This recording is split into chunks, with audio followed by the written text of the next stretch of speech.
Hello everyone, this is Pawan Sharma. Market को analyse करेंगे 18 अगस्त के लिए। शुरुआत करेंगे दो अच्छी न्यूज़ के साथ में। जैसे आप जानते हैं लास्ट वीक में market wait and watch mode पे था, ये आपको चार्ट पे भी नजर आ जाएगा। और मार्केट वेट कर रहा था पुतिन और ट्रंप के मीटिंग के आउटकम का। हालांकि उस मीटिंग का हमसे कोई कनेक्शन नहीं था, फिर भी they are looking forward for it.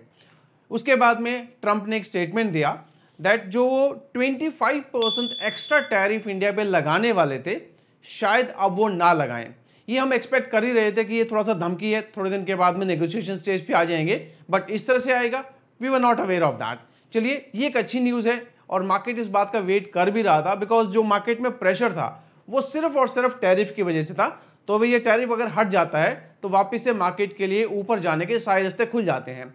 Second, 18 साल के बाद में S&P ने क्या किया है। S&P एक रेटिंग एजेंसी है। जैसे आप जानते हैं कि किसी भी चीज़ को रेट किया जाए तो इसी तरह से मार्केट को भी रेट किया जाता है। तो काफ़ी सारे केयर, S&P कुछ एजेंसीज हैं जो ग्लोबल मार्केट्स को रेट करती हैं। तो 18 साल के बाद में S&P ने हमारी इंडियन मार्केट को एक पॉजिटिव आउटलुक के साथ में रेट किया है, अपग्रेड किया है। अभी जो हमारा आउटलुक था वो था BBB, जो अब लेटेस्ट आउटलुक है as per them is BBB। पहले तो ये था BBB माइनस, अब जो लेटेस्ट है वो BBB है। ये एक पॉजिटिव आउटलुक है। तो ये न्यूज़ भी हमारी मार्केट को इम्पैक्ट करेगा। मार्केट पहले ही वेट एंड वॉच मोड में था, शांत था, काम था। सारे के सारे इंडिकेशन भी यही कर रहे थे कि मार्केट यहाँ से एक ब्रेकआउट कर सकता है। अगर आप शॉर्ट कवरिंग की बात करें तो ज़बरदस्त शॉर्ट्स बैठा हुआ था, तो अगर कवर किए जाएंगे तो मार्केट इस टाइम पे बहुत, आई वुड से, अगर पॉजिटिव मूव आती है तो बहुत कम टाइम में बहुत तेजी के साथ आपको भागता हुआ नजर आएगा। लेकिन ऐसा नहीं है कि सिर्फ ये सुन के कि भागता हुआ नजर आएगा आप जंप कर जाएं।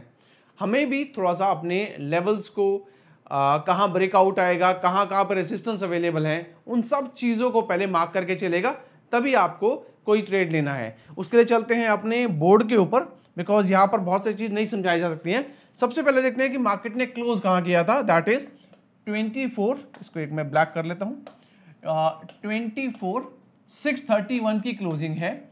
अगर आप इंट्राडे की बात करें तो सिर्फ 11 पॉइंट पॉजिटिव में था, लेकिन अगर आप वीकली बात करें तो वीकली भी कुछ खास नहीं, 0.14% पॉजिटिव में था। लेकिन लास्ट 6 वीक से हमारा मार्केट नेगेटिव था। ये पहला वीक है, 6 के बाद 7th वीक है जब मार्केट ने चाहे फ्लैट ही सही लेकिन पॉजिटिव में क्लोज किया है। उसके बाद में अगर आप मूविंग एवरेज की बात करते हैं, जिसको आप सपोर्ट रेजिस्टेंस के लिए भी यूज करते हैं, तो 20 मूविंग एवरेज और 50 मूविंग एवरेज ये दोनों काफी इंपॉर्टेंट है। 100 और 200 हमारे लिए सपोर्ट का काम करेंगे, तो इनके ऊपर ध्यान रखिएगा। सबसे पहले देखते हैं कि हमारा 20 कहां पर है। दिस इज 24,757, विच मीन्स इसको आप R1 बोल सकते हैं। इमीडिएट रेसिस्टेंस हमारे पास यहां पर है। और अगर आप चार्ट वाइज देखेंगे तो चार्ट वाइज तो 24,670 है। ये चीज हमने टेलीग्राम पर भी डिस्कस किया था। तो फ्रेंड्स, अगर आप हमारे टेलीग्राम चैनल का पार्ट नहीं है तो उसका लिंक आपको इसी वीडियो के नीचे मिल जाएगा। अगर आप हमारे चैनल पे नए हैं, अभी तक सब्सक्राइब नहीं किया तो देर किस बात की, सब्सक्राइब बटन पर क्लिक कीजिएगा, बेल आइकन प्रेस जरूर कीजिएगा। और टेलीग्राम के अलावा कुछ आपको डिस्क्रिप्शन बॉक्स में और लिंक मिलेंगे। हमारे डीमैट, कुछ डीमैट अकाउंट लिंक्स है, हमारी वेबसाइट लिंक है, टेलीग्राम का लिंक है, so you can use them as per need.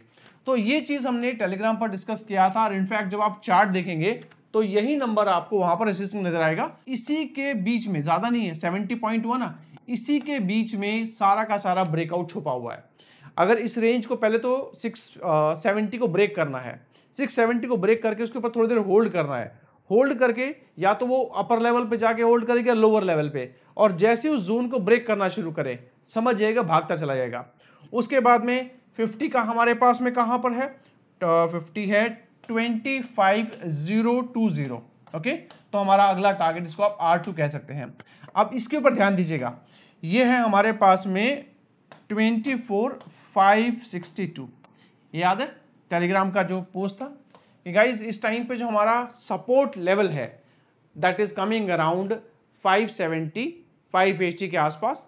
तो 100 जो मूविंग एवरेज है वो 562 पे है। तो आप ये कह सकते हैं कंफर्टेबली, ये कह सकते हैं कि हमारे पास में जब तक हमारा मार्केट इस लेवल के ऊपर है, पॉजिटिव है, तो ये हमारा सपोर्ट है और यही हमारा बाय ऑन डिप लेवल है। तो आप इन दोनों लेवल्स को मान के चलिएगा। उसके बाद तो इसके नीचे गिरेगा तो 24,047 का हमारे पास में 200 मूविंग एवरेज है।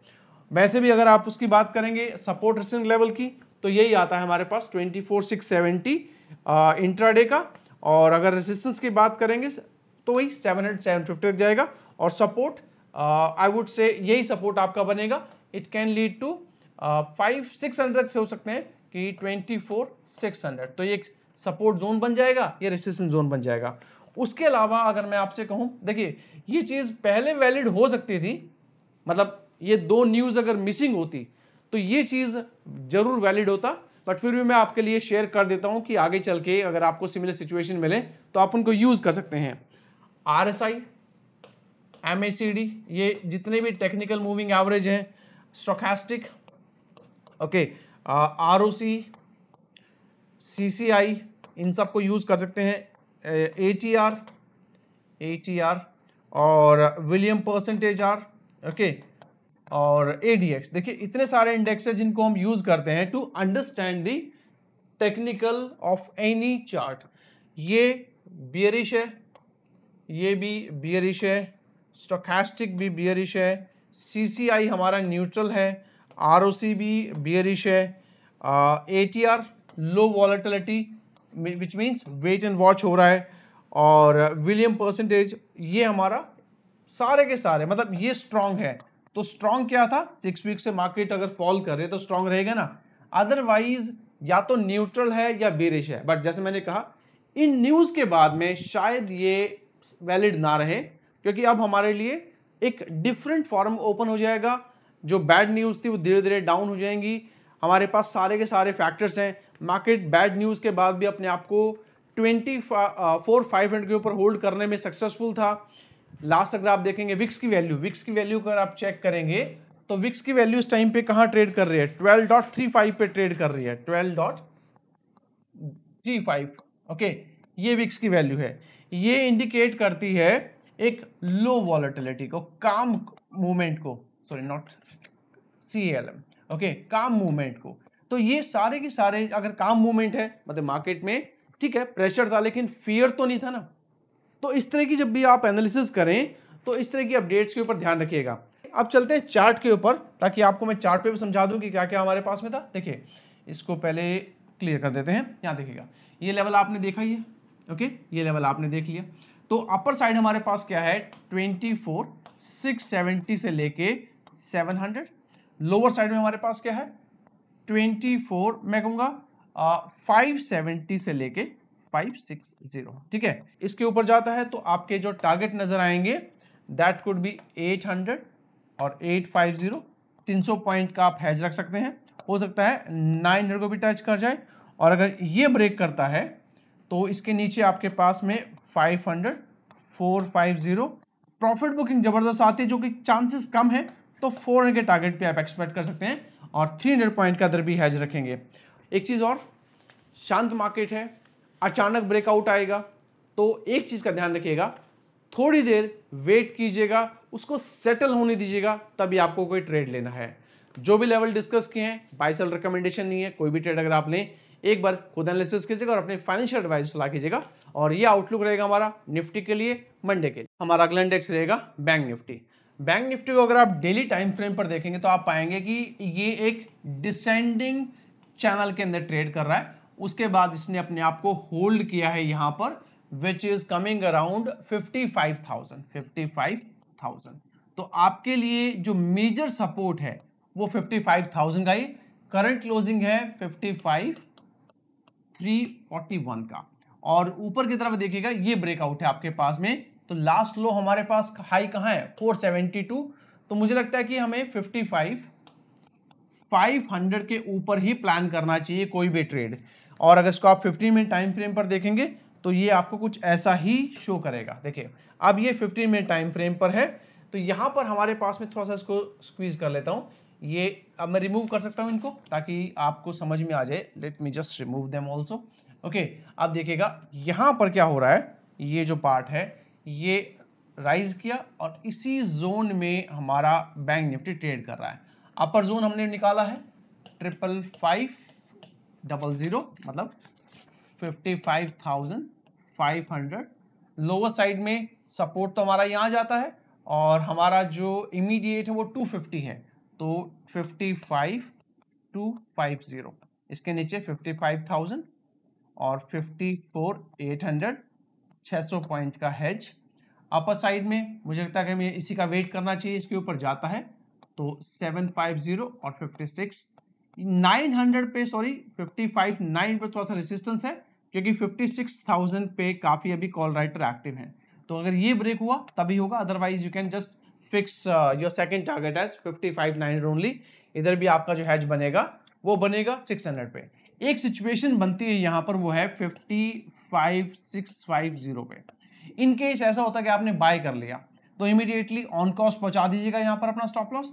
अगर ये होल्ड नहीं कर पाए इस लेवल को, तो इस लेवल पे ही आपका सेल ऑन राइज बचा हुआ है। तो जैसे ऊपर जाने पर नीचे गिरना शुरू करें, 55,600 पे आपका सेल ऑन राइज बनेगा 400 और 250 के टारगेट के लिए आप सेल कर सकते हैं। तो ये रहेगा हमारा बैंक निफ्टी के लिए। हमारा अगला इंडेक्स रहेगा मिड कैप निफ्टी।